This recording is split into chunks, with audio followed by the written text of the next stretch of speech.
friends, my name is Jake. Welcome to Canadian Cutting Edge, and we've got a knife from a brand I've never reviewed before. It seems to be a fairly young brand, although the company's been around for a while. They're one of the OEM manufacturers in China, and they've got their line of knives called Trivisa or Trivisa. I'm not sure exactly how to pronounce it. This is their Orion series. It comes 3 different ways. I've got the all black wash blade with the black and red handle scales. You know, a flipper knife. D2 steel. They do have knives with other steels, and they've got more expensive knives as well. Good blade shape. I'm fairly happy with this thing. It's a full-size folder. If you might be interested in this, stick around. The full review of the Trivisa Orion will be coming to you in just a few seconds. As usual, we're going to start with the size comparison. Here's the Ontario Rat 1. Line up those pivot pins. Yeah, it's just a tiny bit shorter than the Rat 1. Of course, it's got more cutting edge than it, but very close to the same size as an Ontario Rat 1. We've got a long clip point blade here.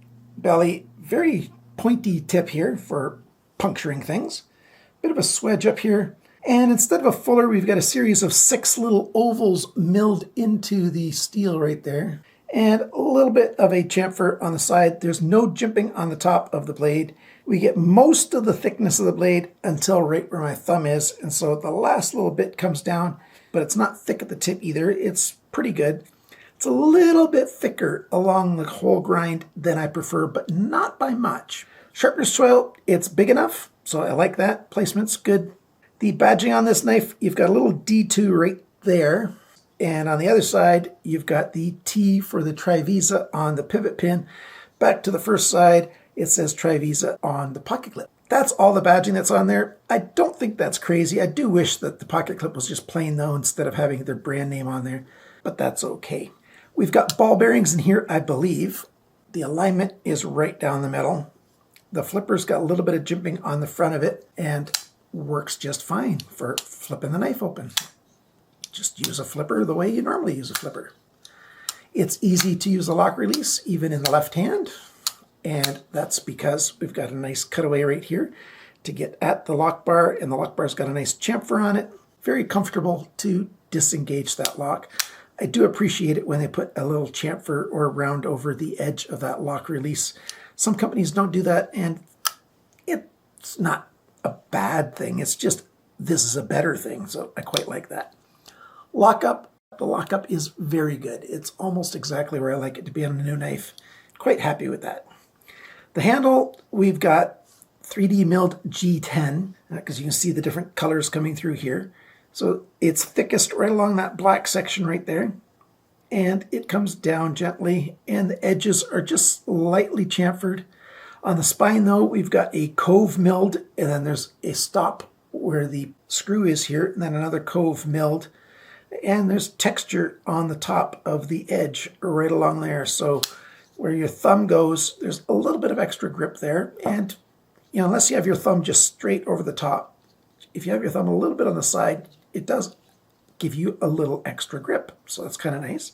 Another good thing here is we've got a T8 screw and a T8 screw back here and a T8 screw on your pivot pin. I will take this apart to show you the insides in just a little while. Good hardware. The pocket clip has got T6 T6 screws. They're button screws. That's not terrible because you're probably not going to take those off and move them because there's no left side pocket clip. So I wish there was a left side pocket clip option, but since there isn't, there you go. The pocket clip looks like it's kind of crowded in there. Do you want to see how well it works going into a pocket? My guess is you'd like to see that, so let's get that started. There's a bit of a step here and a flat top, climbs over just fine, and it gets in there, and there's just enough room in there. If my pockets were any thicker here, they might not fit in there just fine, but it fits. And these are pretty standard jeans here, so that's okay. You could have a tiny bit thicker and still have it work.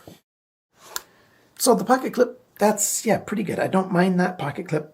The next thing I want to show you is down here at the end of the handle. There's no lanyard hole, so no lanyard option. There's no pin here either.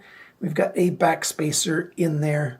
So if you really like lanyards, This knife is not a design that's for you. I would have liked if they would have put a pin back here for a lanyard pin, even if they use this screw right here for holding it together.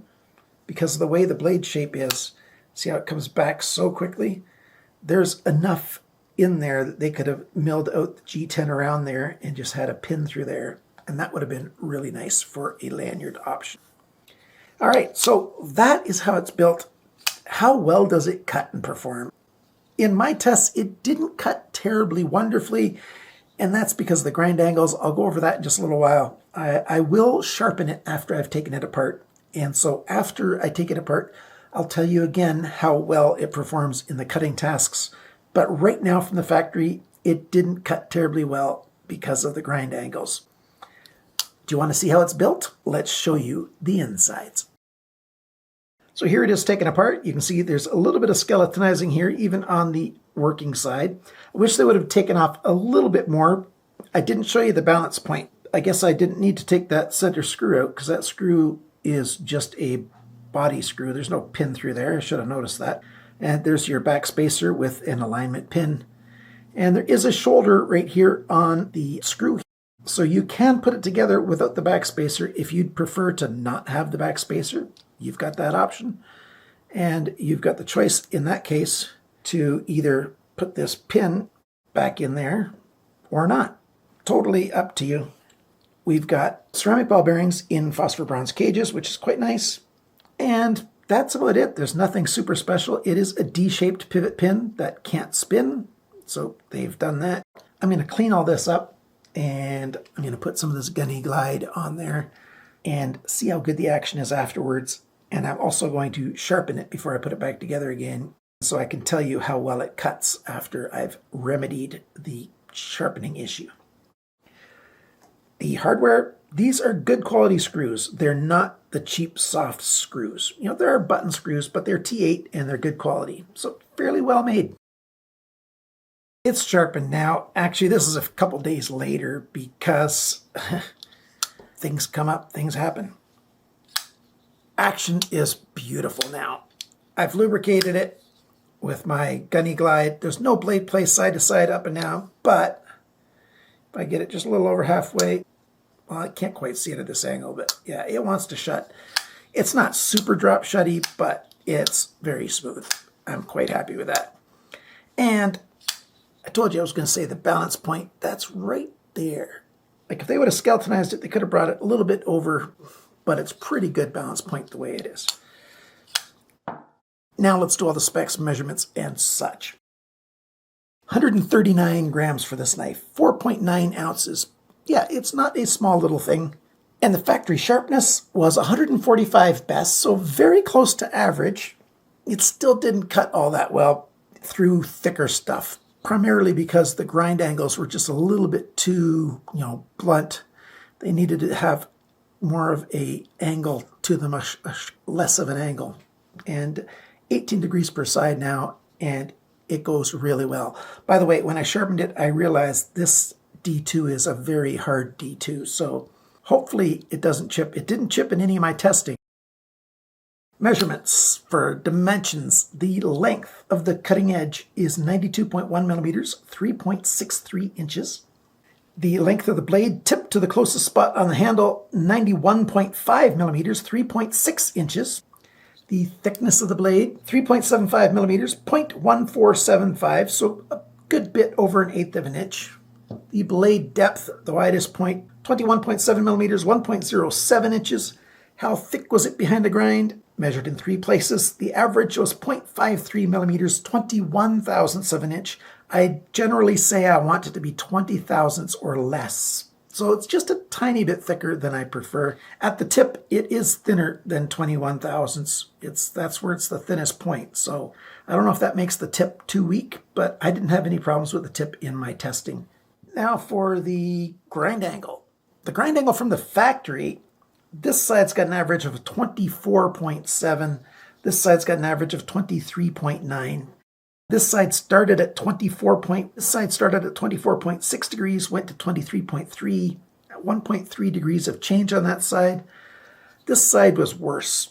It started at 21.9 at the tip and went to 27.4 degrees back here. 5.5 degrees of change along that 3 2/3 of an inch. And that's not a Trivisa issue. That's just the industry. It happens with almost every single knife I review. The angles are just wonky. The industry does not do a good job sharpening knives. The handle length, 117.7 millimeters, 4.63 inches. The grip area, it's around 10 centimeters, about 4 inches. The handle thickness, remember it's thickest right there along that wide black line, 15.8 degrees, 0.622 of an inch. And the handle depth within the grip area, the widest point's right here, 27.7 millimeters, 1.07 inches. When the knife is closed, the widest point is at the flipper, 35.3 millimeters, 1.39 inches. And the total length of this knife from tip to end, 209 millimeters, 8.23 inches. So yeah, it's a full-size folder. How much does this knife cost? I put it on the screen at the intro. You can go to Trivisa, their own website, and get it, but I've got referral links for Amazon where you can get this and AliExpress where you can get this. I am going to ask Justin over at White Mountain Knives if he wants to carry this brand or not, because I think they're doing some pretty good quality stuff. What do you think of this knife? Let us know in the comments below what you think. And I want to thank my Patreon and YouTube member supporters. Thank you very much for your ongoing support. I do appreciate it. And to everyone, remember, always cut towards your chum, not your thumb.